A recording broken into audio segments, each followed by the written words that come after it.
So, first, ay continue din siya sa report nila, nila Jana and Similia. So, Dark Green School Program, Philippine Environmental Perspective.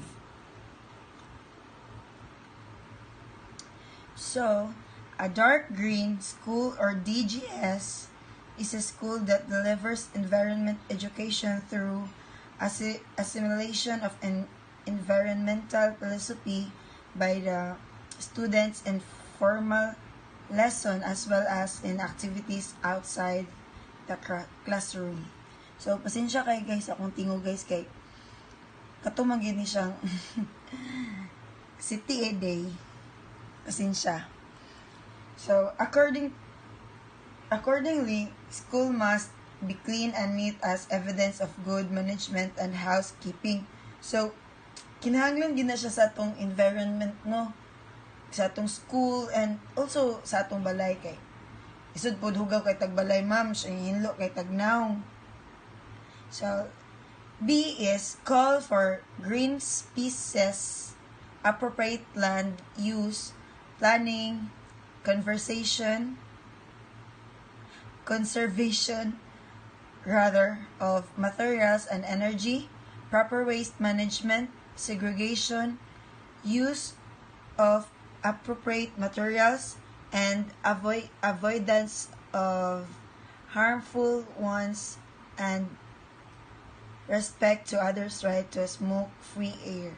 So, mo ginigitawag na to, like for example sa Davao. So sa Davao naagid siya area nga kini diri ra tanan manigarilyohay, like nga na bitaw, di ba? Tagan man siguro na ko ano na sa balita. Kita pud nga kanang balita ay kanang mag-smoke ka or sa kalsada, di ba tikitan ka na dayon tas bayad din ka. So mo na example.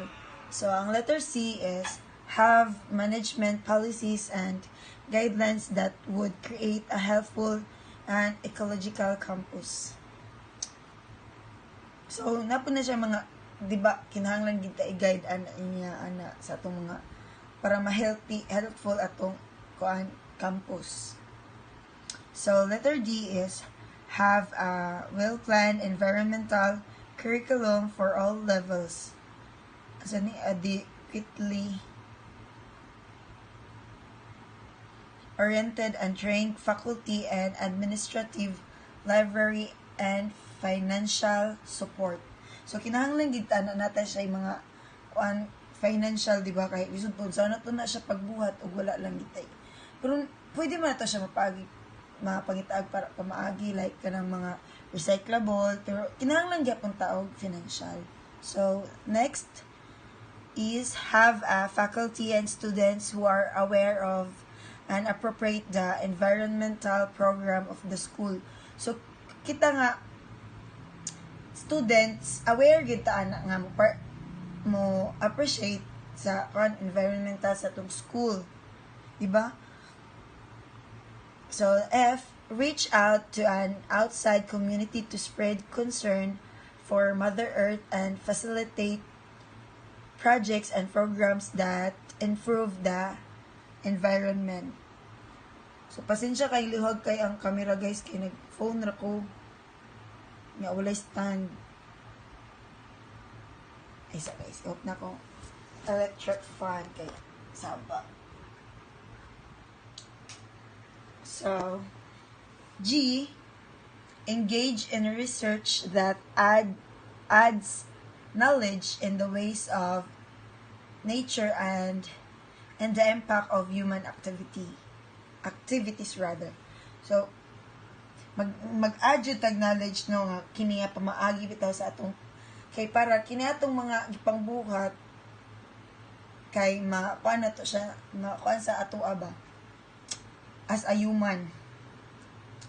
So, ecological living practices. So, sustainable ecological living is based on different sets of principles to assess the impact of the choices and actions. We need criteria from studying the basic facts of life as follows, Capra 2003. So, we have matter cycle continually through the web of life. Mostly of the energy that drives the ecological cycles flow from the sun. Diversity assures resilience. Once species waste is other species foods. So 5 is life does not take over the planet by combat but networking. So based lang sa atong makuan lang ba sa ato lang gina siya sa atong palibot. So ecological, from the word ecological, no, is kuan gina siya kanang sa atong kuan ba sa atong palibot, or eco like earth, tama ba? So ecological living means to give in a way that it respect and replenishes the carrying capacity of our planet. So number 2, honors or interrelatedness with all expression of life. Number 3, enhances the qualitative aspects of our relationships. Number 4, bring forth the best of our human capacity for the co-creation of an ecological, sustainable, and caring world. So, inner ecology. Smetsman 2014. First, or number 1, become a catalyst of change to help co-create a better world and future. So, from sa kuan lang gid siya, no, masabta naman gid siya by word na gid siya. Diba? College na gid ta. Joke. So, number 2, care for and relate with non-human beings while spending time with nature. Wow. So number 3, make the most sustainability crisis that forces all to learn, dream, think, design, act, and relate in new ways. Number 4, join the rest around the world in becoming agents of sustainability. So number 5, nurture nature by taking care of our body and become aware of our natural body rhymes. Become more energy efficient and learn to recycle our own energy. So from the word palang energy, no, makuha na to siya ba nga, kita pud nga as a human mag-need pud ta og energy. Okay? For example, kanang gabi na kay takakapoy ana na dagan kita gitbuhat, maunsa man tong lawas og wala ta energy, diba, magluya. Mao na example ana. So number 7, learn to compost our own waste and no need to dump this into others. So ato man ang basura, nabay kuan na quote nga kuan kanang sa panikot ano ni oy kaning basura ko tapon ko, diba? Yeah. So number 8 is become aware of rights, needs, and well-being of future generation and explore how we can support this in our actions.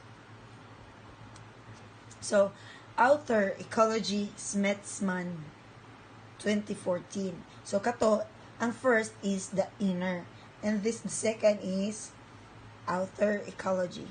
So first, or number 1, educate ourselves about the resources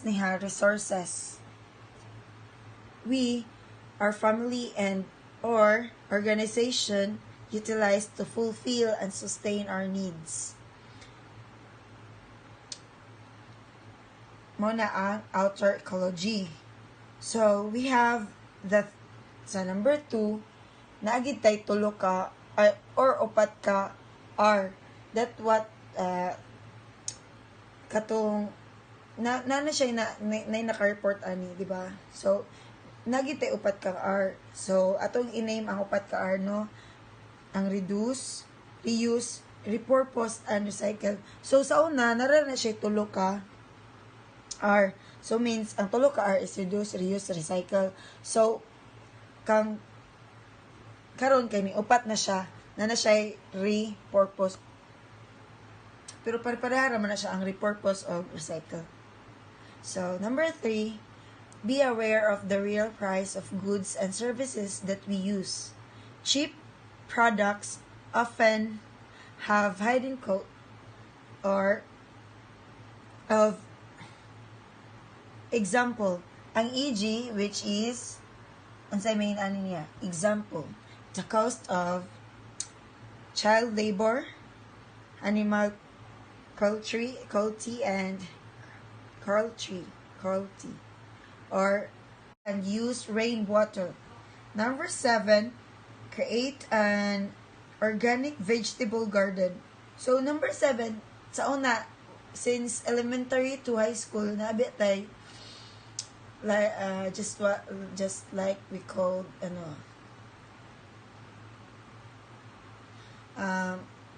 EPP. No, kanang EPP, di abit ta magguna-guna, magtanong, sa elementary. So, 8, compost organic waste and use the compost in the garden. So, kanang atong ginagamit sa kuan sa garden, kibala yung mga tais sa mga manok, baboy, ato na siya himuon og fertilizer para sa mga tanom. So, we have number 9, create a garden with the balance of endemic indigenous plants to support local wildlife like animals, insects, trees, and plants. So, number 10, create a room garden or green roof as a natural air conditioning alternative to increase garden space. So, kanang like, for example, kanang murag na siya, kanang balik ka ni siya nga kuan, bawala siya like, for example, kanang strawberry, di ba, mabuhi na siya kabali sa bugnaw niya, kanang with atop gina siya, bed net nga kuan sa palibot. So, number 11, buy organic and local products as much as possible. Kana pa lang ha, gabi na ba di mo kasabot, char. So, number 12, support local businesses and organizations that care for our planet. So, integrating ecological literacy to our curriculum. The Center of Ecoliteracy 2015 promotes a variety of teaching strategies based on practices that are developmentally appropriate to students' level and are brain-based to foster knowledge, skill, and values essential to sustainable living. So, number 1 is place-based learning. So, it is an experimental learning that engage students in their own environments and strategy that capture their imagination and advance environmental stewardship and civic engagement. So 1.1, so place-based project and integrated back into classroom lessons. 1.2, students wants to learn in order to apply their knowledge to solving real problems. Students play an active role in redefining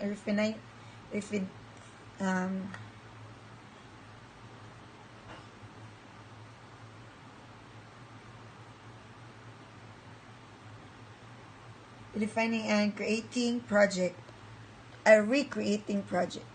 So 1.4, students collaborate with local citizen, organization, agencies, business, and government. 1.5, students help make plans that shape the future of their social, physical, and economic environment. 1.6, students are encouraged to view their community as an ecosystem and to understand the relationships and processes necessary to support healthy living. So, kini, research reveals the benefits of place-based learning such as higher test scores. So, sige, sa number 2 sa better grade point average, improve classroom behavior, increase self-esteem, and problem-solving abilities. So, number 5, higher level thinking skills. Ni is late 2015. So, kinigid no, nagid ni sa ato sabot nag-competitive kay ta nga pagkatao. Labi na sa school. So, kinanglan jud tag kanang taas atong scores, hindi kita papilding, ana ba?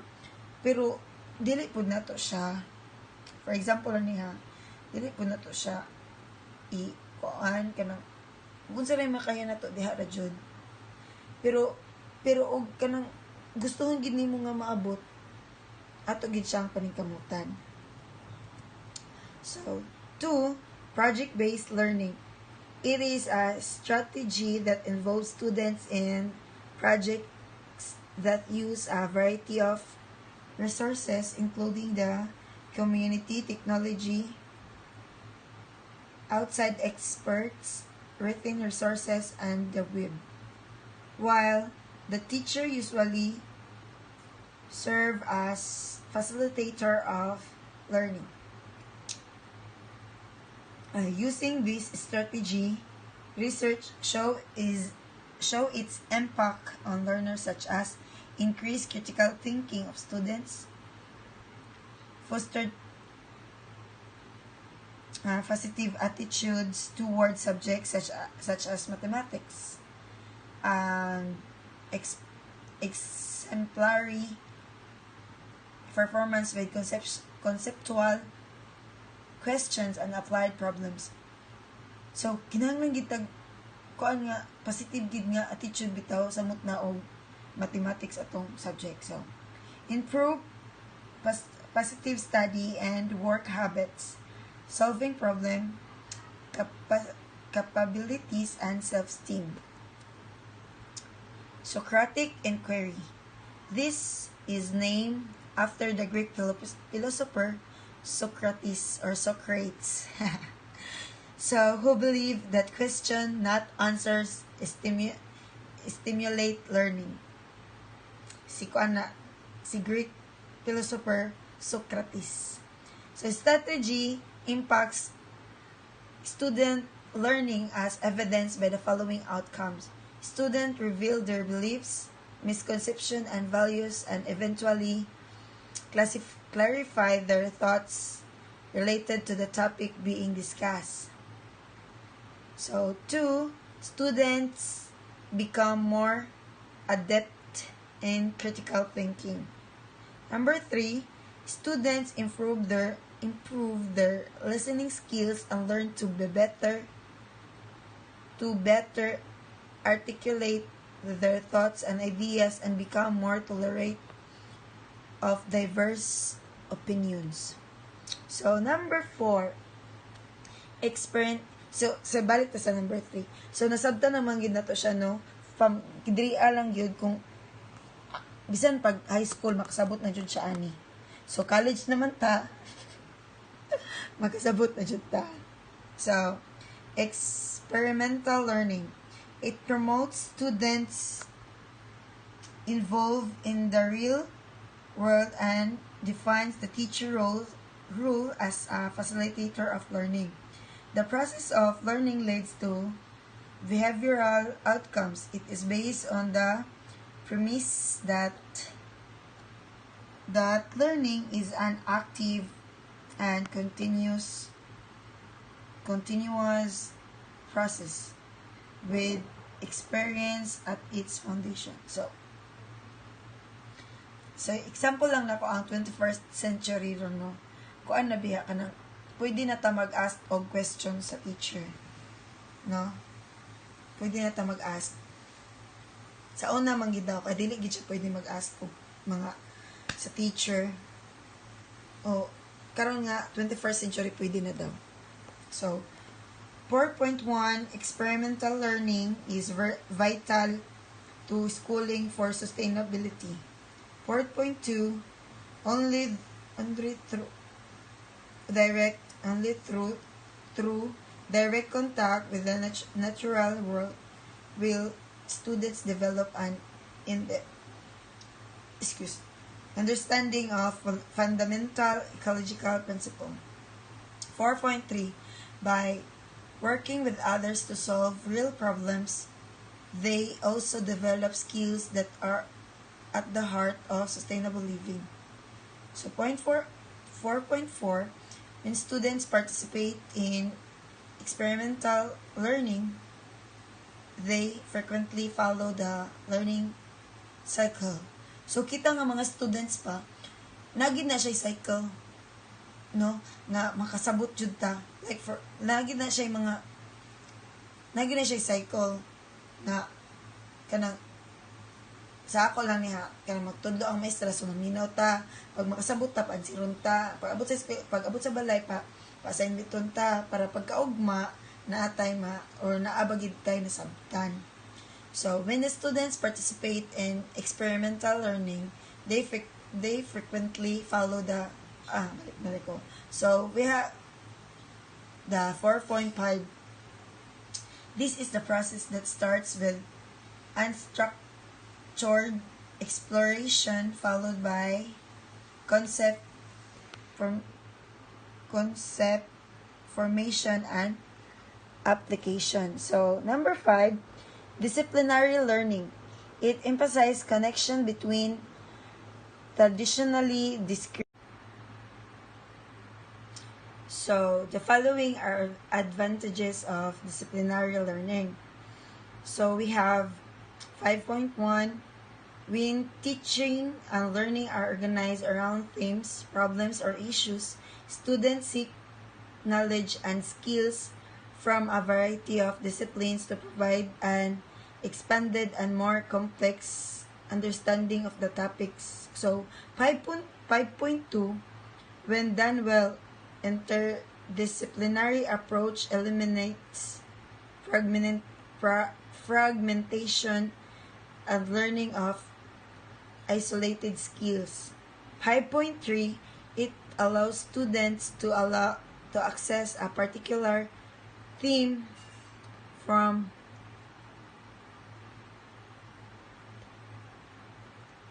different entry points as they work with a range of sources of information and perspective.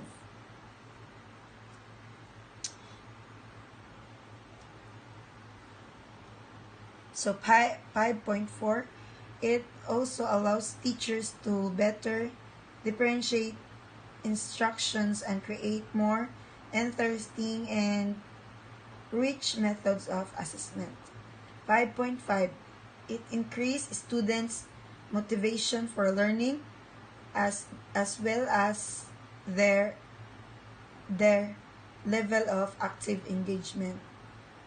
So 5.6, students recognize the value of their learning and become more involved in it. 5.7, students learn more when they apply a variety of skills to what they are studying and when they interact with their classmates, teachers, and members of the community. Interdisciplinary teaching and learning adheres to their principle that help define sustainable living. So, mao to ang last guys, mao to siya ang disadvantages pa of disciplinary learning. Thank you.